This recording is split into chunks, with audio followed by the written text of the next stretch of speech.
Hi everyone, welcome to our adventure. छोटा सा गांव था रामपुर। कच्ची सड़कें, मिट्टी के घर और चारों तरफ हरियाली। उसी गांव के आखिरी छोर पर रहता था मोहन, एक साधारण सा किसान। उसकी जिंदगी में न कोई ज्यादा दोस्त थे, न ही परिवार। बस उसकी बूढ़ी माँ थी और एक कुत्ता शेरू। शेरू कोई महंगी नस्ल का कुत्ता नहीं था। भूरा रंग, एक कान थोड़ा सा झुका हुआ और आंखों में अजीब सी मोहन को शेरू 5 साल पहले मिला था, जब एक रात तेज बारिश में उसे खेत के पास कांपता हुआ पाया गया था। तब मोहन की जिंदगी का हिस्सा बन गया। हर सुबह शेरू सबसे पहले उठता, मोहन के दरवाजे के बाहर बैठकर उसकी आहट का इंतजार करता। जैसे ही मोहन बाहर आता, शेरू अपनी पूंछ जोर जोर से हिलाने लगता, मानो कह रहा हो, चलो आज भी साथ चलेंगे। मोहन खेत में काम करता और शेरू उसके पास बैठा रहता। कभी खेत की मेड़ पर दौड़ता, कभी चिड़ियों के पीछे भागता, लेकिन मोहन की आंखों से ओझल कभी नहीं होता। गांव वाले अक्सर कहते, अरे मोहन, इतना लगाव कुत्ते से, ये तो जानवर है। मोहन मुस्कुराकर कहता, जानवर नहीं है, ये मेरा परिवार है। एक रात गांव में अजीब सी खामोशी थी। चांद बादलों में छिपा हुआ था। मोहन अपनी माँ को दवा देकर सो गया। शेरू दरवाजे के पास बैठा था, जैसे किसी अनहोनी को महसूस कर रहा हो। अचानक शेरू जोर जोर से भौंकने लगा। शेरू चुप कर, मोहन ने नींद में कहा। लेकिन शेरू की भौंक और तेज होती गई। वह दरवाजे को खरोचने लगा, इधर उधर भागने लगा। तभी बाहर से किसी के कदमों की आहट आई। मोहन की नींद खुल गई। दरवाजा खोलते ही उसने देखा, 2 अजनबी घर के आंगन में घुसे हुए थे। उनके हाथों में लोहे की रॉड थी, शायद चोरी करने आए थे। शेरू बिना डरे उन पर झपट पड़ा। एक चोर ने शेरू को लात मारने की कोशिश की, लेकिन शेरू ने उसकी टांग पकड़ ली। दूसरा चोर मोहन की ओर बढ़ा, तभी शेरू ने जोर से भौंकते हुए उसे भी रोक लिया। शोर सुनकर आसपास के लोग भी जाग गए। चोर भागने लगे, लेकिन जाते जाते उन्होंने शेरू को लोहे की रॉड से मार दिया। शेरू जमीन पर गिर पड़ा। शेरू! मोहन चीख पड़ा।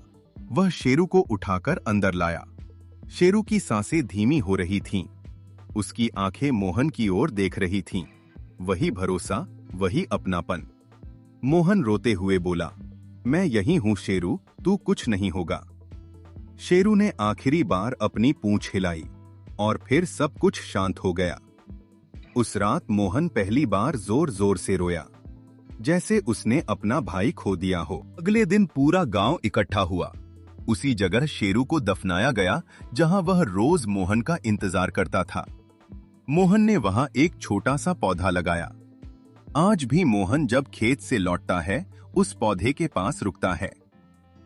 हवा चलती है तो पत्ते हिलते हैं और मोहन को लगता है जैसे शेरू की पूंछ हिल रही हो। गांव वाले अब कहते हैं, कुत्ता नहीं था वो, वफादारी की मिसाल था। और मोहन जानता है, शेरू गया नहीं है। वो हर सांस में, हर याद में आज भी उसके साथ है। शेरू को गए 3 महीने हो चुके थे, लेकिन मोहन के आंगन में आज भी उसकी मौजूदगी महसूस होती थी। सुबह सुबह जब मोहन दरवाजा खोलता, तो अनजाने में उसकी नजर उसी जगह चली जाती जहां शेरू बैठा करता था। मिट्टी का आंगन अब भी वैसा ही था, बस एक चीज बदल गई थी, खामोशी। शेरू की कब्र पर लगाया गया पौधा अब थोड़ा बड़ा हो गया था। उसकी हरी पत्तियां हवा में हिलती तो मोहन को लगता जैसे शेरू कुछ कहना चाहता हो। मोहन रोज उस पौधे के पास बैठता और धीमी आवाज में बोलता, देख शेरू, आज गेहूं अच्छी हुई है, अगर तू होता तो खेत में दौड़ता फिरता।